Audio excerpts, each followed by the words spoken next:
ক্যামেরার লাইট বাড়াই নিছি, সমস্যা নেই। আস্তে আস্তে আস্তে। কি বলবো এটা?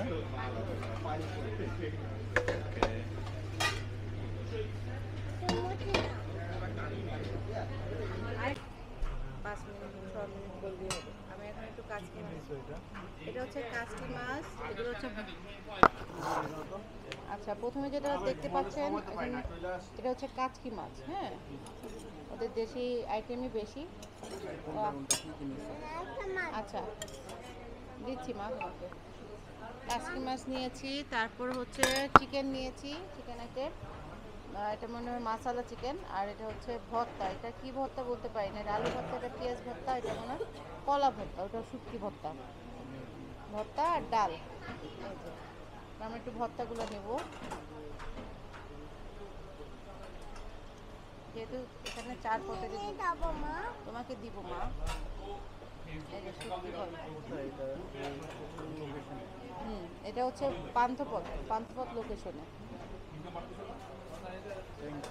থ্যাংক ইউ মাম্মা, তোমাকে চিকেন দিব।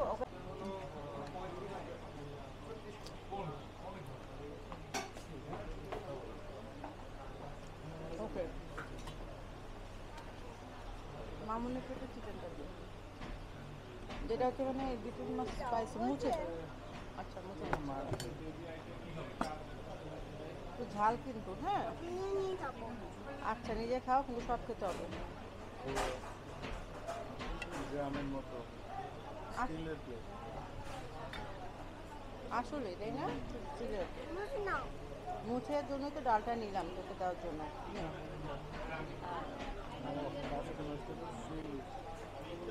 আসলে কাজকে ডালটা অনেক মজা। হ্যালো এভরিওয়ান, তো কেমন আছেন? তো আমরা সেদিন গিয়েছিলাম দুপুরে 3টা থেকে 4টার মধ্যে অষ্টব্যঞ্জন রেস্তোরাঁ পান্থপথ শাখায় লাঞ্চের জন্য। তো ওখানে কিছু নেগেটিভ সাইড পজিটিভ সাইড ছিল। পজিটিভ সাইডটা আমি আগে বলি, সেটা হচ্ছে ওদের খাবারটার মধ্যে ডাল এবং ছোটো মাছ যেটা ছিল সেটা ভালো ছিল। আর হচ্ছে এসি ছিল, এটা একটা কথা বলবো, কারণ যে গরম ছিল তখন এসি না থাকলে ওদের রেস্তোরাঁ অবস্থা খারাপ হয়ে যেত।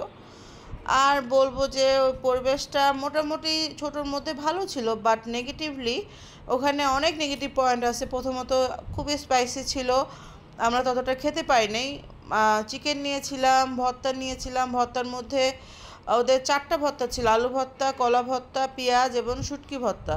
তো ভর্তা অনেকে আছে ঝাল পছন্দ করে, মেবি ওখানে রেসিপি হচ্ছে ঝাল। আবার চিকেন যখন নেই, চিকেনটা খুবই স্পাইসি ছিল, মনে হচ্ছিল পুরো কাঁচা মরিচের ডিব্বাটা যেন পড়ে গেছে তরকারিতে। কি করব আর কি বলবো, মামুনি খেতে পারতেছিল না, অনেক ঝাল লাগতেছিল, দেখতেই পাচ্ছেন অনেক কষ্ট করে খাচ্ছিল। তো কর্তৃপক্ষকে আসলে কোনো দোষ দিয়ে লাভ নেই, এক এক রেস্তোরাঁতে এক এক ধরনের রান্না হয়। তবে যারা ঝাল পছন্দ করেন তারা যাবেন, আর যারা ঝাল পছন্দ করেন না ওটার আশেপাশেও যাবেন না। যেমন আমরা খেয়ে আসছি, আমরা মনে হয় না আর অষ্টব্যঞ্জনের লাঞ্চে যাব কখনো। ঠিক আছে, সো যাই হোক, তারপরও কিছু নেগেটিভ আরও সাইড ছিল, যেমন মানুষ কম ছিল, বাট বেশিরভাগ ওয়েটারদের দেখা গেছে যে কর্মহীনভাবে বসে রয়েছে। তো তাদেরকে আসলে মাঝে মাঝে যখন ডাকা হচ্ছিল যে ডালটা রিফিল করার জন্য বা আবার রাইস লাগবে, তখন তাদেরকে আসলে পাওয়া যাচ্ছিল না, অনেকক্ষণ পর তারা অ্যাক্টিভ হচ্ছিল। তাছাড়া সব দিকে ঠিকই ছিল, আপনারা যে দেখে আসতে পারেন। আমি আসলে নেগেটিভ কিছু বলতে চাই না, কারণ এক এক সময় পরিস্থিতি এক এক রকম হয়। যে বিভিন্ন জায়গায় বলেন, বিভিন্ন মানুষের সাথে হয়তো সেদিন তাদের ওয়েটাররা একটু স্যাড ছিল, আই ডোন্ট নো। তো আমাদের এক্সপিরিয়েন্স মোটামুটি নর্মাল ছিল, অতটা ভালো ছিল না, আবার খারাপও বলবো না, মোটামুটি ছিল। যে যেখানে আর কি একটা রেস্তোরাঁ, এখন আপনারা খেতে গেলেন, এতটা মানে আপনি যেভাবে আশা করতেছেন যে অনেক অ্যাক্টিভ থাকবে তারা, অনেক ভালো খাবার হবে, ওরকমটা আসলে সবখানে হয় না।